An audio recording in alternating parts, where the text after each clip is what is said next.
Matt, how will NBA players remember David Stern? I think as a pioneer. I think someone who took the league in the early 80s, which was rumored to be drug-filled and too black, and had a vision for it. And a lot of people laughed at his vision. But over the years, although he hit some bumps along the way, globalized the game, taught players how to market themselves as brands as well. And I think he did a great job for the NBA. So it's sad. Tomorrow's never promised. Obviously condolences to his family, but he'll definitely be missed. Yeah, I remember I started my career with NBA.com before ESPN, and I was an NBA employee in some ways. So I was invited to the holiday Christmas party, winter party. And I'm in line to just get the spread, and lo and behold, David Stern is in front of me. And this is like a cartoon character come to life. And he had already spoken to the crowd and talked about how the NBA had grown. They used to rent out the top floor of a restaurant, and it was just a couple dozen people there. Now they had rented out, a banquet hall, and son of a deli owner. And he had never met me before. I'm 24 years old at the time, and he goes out of his way to turn around, and as I'm filling my plate, he goes, "Get the beef, it cuts like butter." And I love that he had that kind of everyman side to him, but known as a brilliant negotiator and a brilliant mind. Yeah, it's crazy. I think about, you asked me right before we came on air if I ever met him. I said I met him one time. It was maybe 10 seconds long, and he ended it with asking who the bleep was that.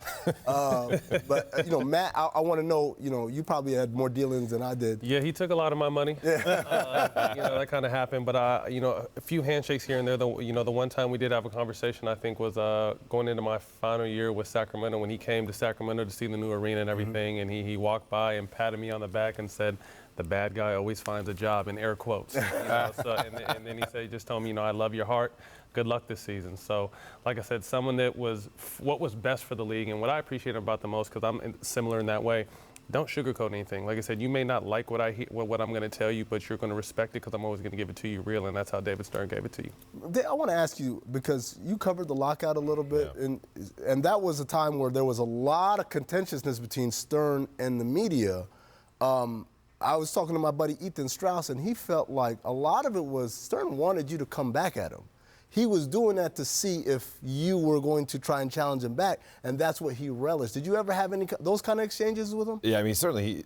First of all, Ethan wrote a wonderful piece about Stern, but he'd test you, and you had to have your facts straight, and he was willing to push it to any boundary he had to. If you recall in that lockout, he used the term, "We're heading towards a nuclear winter," because he was basically saying and trying to use the media in any capacity he could to get the message to the players that if you keep messing around, you will not get any paycheck for the remainder of the season. Now, I was one that was on the side of labor in that dispute when I was, kind of taking my side and reporting. And so messing around might not be the right characterization, but that's what he was trying to push forward because he was trying to do his job for his owners. Yeah, it's a tremendous job that he did. We talk about the game when he took over. I believe NBA revenues as a whole was $150-some-odd million. When he left, it's $5 billion, and that's over the span of 30 years. As far as the global game, though, when you talk about, there's two things that he did. One was he was really instrumental in the creation of Dream Team, and two was in 1989, he was one of the first outside professional sports entities to go to China and say, "Hey, we're the NBA. Maybe you guys want to pay attention to us." As from the international perspective, let's start there. What do you think is the biggest fingerprints that we can look at right now? Well, I mean, the tent poles are certainly the Dream Team and getting behind that when pro athletes hadn't competed in an amateur event, and Yao Ming coming into the league and him being a proponent and a supporter of that. But now you fast forward to today, the reigning MVP is Giannis Antetokounmpo, Nigerian descent who grew up in Greece, and Luka Doncic, Slovenian, is perhaps the most ascendant popular talent that we have. That wouldn't occur. And of course, Dirk Nowitzki retired last year. Former Finals MVP Tony Parker retired. I mean, who's from France, and Germany for Dirk.